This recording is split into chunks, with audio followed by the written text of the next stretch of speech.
अभी आपको बताते हैं कि हमारे साथ डॉक्टर मोहम्मद हारून राशिद साहब मौजूद हैं, जो कि असिस्टेंट प्रोफेसर हैं with the department of forestry and range management. He is at the university of agriculture Faisalabad. आपके बारे में बताते चलें कि he is definitely a trail blazer in green science. ये पहले पाकिस्तानी हैं जिन्होंने डिजिटल ग्रीन टैलेंट अवार्ड जीता है जर्मनी में। आइए इनसे मुलाकात करते हैं। अस्सलाम वालेकुम sir, this is a very prestigious digital green talent award. 12 young scientist में से आपका इंतखाब हुआ और आपको ground breaking work in sustainable forestry, climate change mitigation and bamboo based carbon sequestration projects के लिए सराहा गया। बहुत बहुत शुक्रिया डॉक्टर हारून हमारे प्रोग्राम में हमें वक्त देने के लिए। ज़रा बताइएगा आपके जो ये यूनिक प्रोजेक्ट्स हैं जिनको रिकग्नाइज़ किया गया, उसके बारे में व्यूअर्स को कुछ आगे ही दीजिए। जी, thank you very much. I hope कि मेरी आवाज़ आप लोगों को आ रही है। बेसिकली सबसे पहले तो अल्लाह ताला का करम है और यूनिवर्सिटी ऑफ एग्रीकल्चर फैसलाबाद को क्रेडिट जाता है हमारे वाइस चांसलर साहब डॉक्टर जुल्फ़िकार अली साहब, जिनकी सपोर्ट से मैं ये सारी चीज़ें अचीव कर सका। Germany digital green talent award basically federal ministry की तरफ से हर साल एडवर्टाइजमेंट होती हैं और दुनिया भर में 20 यंग साइंटिस्ट को जो है वो ये अवार्ड मिलता है। और लकीली इस साल मुझे इस अवार्ड को रिसीव करने का मौका मिला पाकिस्तान की तरफ से। और बेसिकली हम लोग जो है वो बैम्बू पे काम कर रहे हैं और जो बैम्बू है इसके बारे में बताता चलूँ कि ये 30 to 40% मोर ऑक्सीजन प्रोड्यूस करता है as compare to other tree, और सबसे ज़्यादा कार्बन डाइऑक्साइड एब्जॉर्ब करता है और बहुत अच्छा फाइटो रेमिडिएटर है, बहुत ज़बरदस्त हैवी मेटल एब्जॉर्ब करता है। हमें एक बहुत बड़ा रिसर्च गैप नज़र आया और हमने इस पे काम स्टार्ट किया। और इसके बाद एडवर्टाइजमेंट के बाद जब मुझे पता चला कि मेरी सिलेक्शन हुई है तो मुझे जर्मनी ने 3 मंथ्स का रिसर्च स्टे दिया, जिसकी बेस पे मुझे वहाँ पे बहुत मायनाज बहुत अच्छे साइंटिस्ट के साथ 3 महीने काम करने का मौका मिला।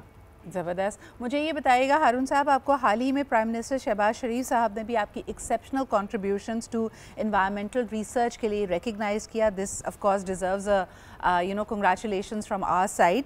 मुझे ये बताइएगा कि आपका जो ओवरऑल रिसर्च वर्क है, this is digital innovation with forestry solutions.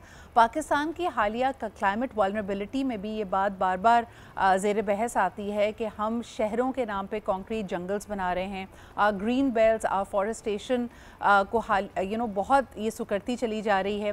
ख़ास तौर पे शुमाली इलाका जात में इस वक्त जो लैंडस्लाइडिंग हुई है बारिशों के बाद, सैलाबी सूरत हाल के बाद, उसमें भी ये बात हाईलाइट की गई कि क्योंकि वहाँ पे डिफॉरेस्टेशन इतनी तेज़ी से हो रही है, therefore we are seeing massive changes.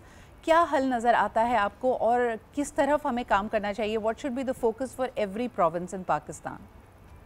जी, सबसे इसलिए 2 एस्पेक्ट पे बात करेंगे इंशाल्लाह। अभी पहली बात तो ये कि जो हमारे मैदानी इलाके हैं जहाँ पे इंडस्ट्रियलाइजेशन हो रही है और जितने भी हमारी ग्रीन लैंड्स थी उनको जो है वो कॉलोनीज में कन्वर्ट किया जा रहा है। इसके हवाले से गवर्नमेंट को स्ट्रिक्ट एक्शन लेना है कि काइंडली हमारी जो फार्म लैंड्स हैं उनको डिस्टर्ब ना किया जाए। पहला फैक्टर। हमारी जो एग्रो फॉरेस्ट्री है इसका बहुत बड़ा कंट्रीब्यूशन है टिम्बर प्रोडक्शन में और इन्वायरमेंटल में बहुत अच्छा, कार्बन सिक्वेस्ट्रेशन में बहुत अच्छा रोल है फार्म लैंड्स का। अगर शुमाली इलाका जात की बात की जाए तो डिफॉरेस्टेशन एक बहुत बड़ा एक अलमिया है और इसको रोकना इट्स अ डिफ़िकल्ट टास्क।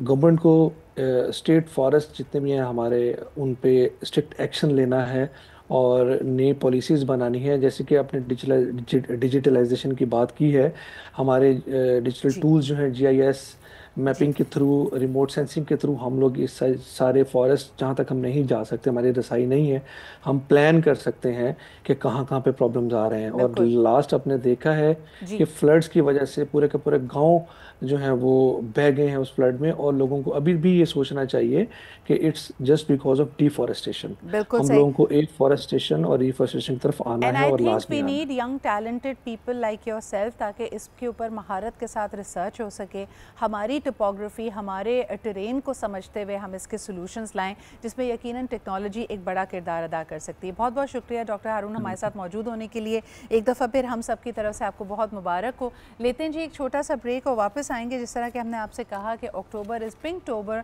सो थोड़ी बात करेंगे ब्रेस्ट कैंसर के हवाले से right after this short break.